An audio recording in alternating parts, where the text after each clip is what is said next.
Gəlin bugün birlikdə çox dərin bir mövzuya toxunaq. Fədakarlıq. Amma hər hansı bir fədakarlıq yox, məhz səmimi imanın bir təzahürü olan fədakarlığın mənasını anlamağa çalışaq. Hər şeyin əsasında bilirsiniz bir fundamental prinsip dayanır. Qur'an-ı Kerimdə deyildiyi kimi bu dünya həyatı əslində bir sınaq meydanıdır. Yəni yer üzündəki hər şey bir zinətdir, bir bəzəkdir ki kimin əməlcə daha gözəl, daha üstün olduğu ortaya çıxsın. Yaxşı, bu mövzunu daha dərindən anlamaq üçün 5 mərhələdən keçəcəyik. Əvvəlcə həyatın bir imtahan olduğuna baxacağıq, sonra fədakarlığın fərqli üzlərini görəcəyik, səhabələrin misilsiz nümunələrinə nəzər salacağıq, çətinliklər qarşısındakı sədaqəti və sonda ilahi mükafat vədini müzakirə edəcəyik. Elə isə başlayaq. Bəli, ilk növbədə gəlin bu konsepti açaq. Həyat bir imtahan mühitidir. Yəni, bu dünya xeyir və şərlə sınandığımız bir məkandır. Hər birimiz istər-istəməz xarakterimizi, dözümümüzü sınayan gözlənilməz çətin anlarla qarşılaşırıq. Bəs bu çətinliklərin, bu sınaqların öhdəsindən necə gəlmək olar? Baxın, bunun yolu səmimi imandan keçir. Yalnız ürəkdəki dərin Allah qorxusu və sarsılmaz iman sayəsində insan ən çətin anlarda belə çaşqınlığa düşmədən Quran əxlaqına uyğun o ən doğru addımı ata bilir. Bu bir növ daxili kompasa sahib olmaq kimidir. İndi gəldik çox vacib bir məqama. Fədakarlıq deyəndə hər şey eyni deyil, elə deyilmi? Yəni, hər fədakarlıq eyni dəyəri daşımır. Əslində, bir əməlin dəyərini müəyyən edən, onun arxasında dayanan niyyətdir, motivasiyadır. Elə isə gəlin soruşaq. Bir insanı fədakarlıq etməyə vadar edən əsl səbəb nədir? Bu hərəkətin kökündə nə dayanır? Baxın, burada iki tamamilə fərqli motivasiya görürük. Bir tərəfdə dünyəvi çıxar var. Yəni, insan fədakarlıq edir ki, başqalarının gözündə hörmət qazansın, nəsə bir mənfəət əldə etsin. Digər tərəfdə isə səmimi iman dayanır. Burada isə insan heç bir qarşılıq gözləmədən sırf Allahın razılığını qazanmaq üçün hərəkət edir. Birincisi şərtə bağlıdır, ikincisi isə tamamilə qeyd-şərtsizdir.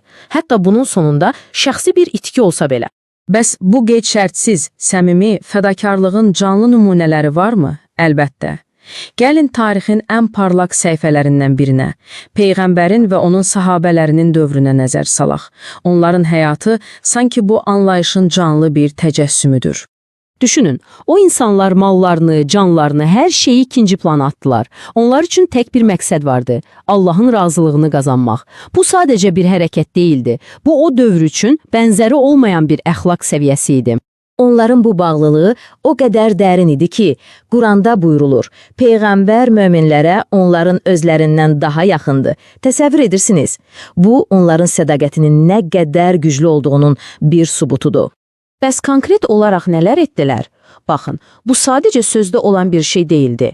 Onlar evlərini, ailələrini, işlərini tərk etdilər, bütün mal-mülklərini arxada buraxdılar, cəmiyyətdəki statuslarını, etibarlarını fəda etdilər və ən əsası, Peyğəmbərin təhlükəsizliyini öz canlarından belə üstün tutdular. Bu həqiqətən də inanılmazdır.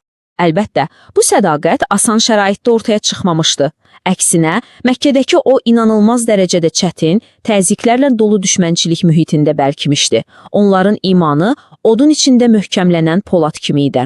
Onlar hansı zülmlərlə üzləşirdilər? Bu, sadəcə qorxutma deyildi. Söhbət psixoloji təzyiqlərdən, amansız fiziki işgəncələrdən gedir. Elə işgəncələr ki, bəziləri bədən üzvlərini itirir, bəziləri isə bu zülm nəticəsində həyatını itirirdi. Məqsəd bəlli idi. Onları imanlarından döndərmək. Yaxşı, bu qədər zülm, bu qədər işgəncə onların imanını sarsıda bildimi? Qətiyyən, hətta tam tərsi oldu. Yaşadıkları hər bir çətinlik onların imanını zəiflətmək əvəzinə daha da gücləndirdi, daha da artırdı.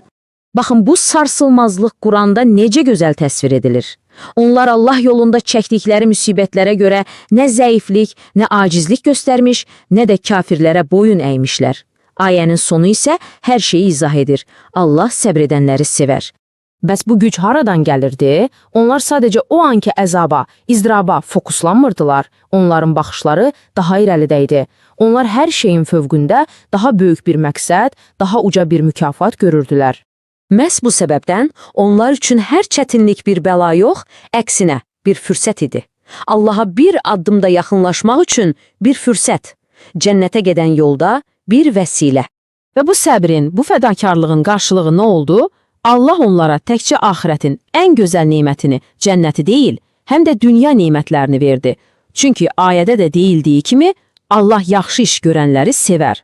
Onların zehniyyəti əslində məludiyyəti qəbul etməyən bir zehniyyət idi. Onlar deyirdilər ki, bizim üçün iki sondan biri var, hər ikisi də gözəldir. Ya zəfər çalacağıq, ya da şəhid olacağıq. Yəni onlar üçün uduzmaq deyə bir anlayış yox idi.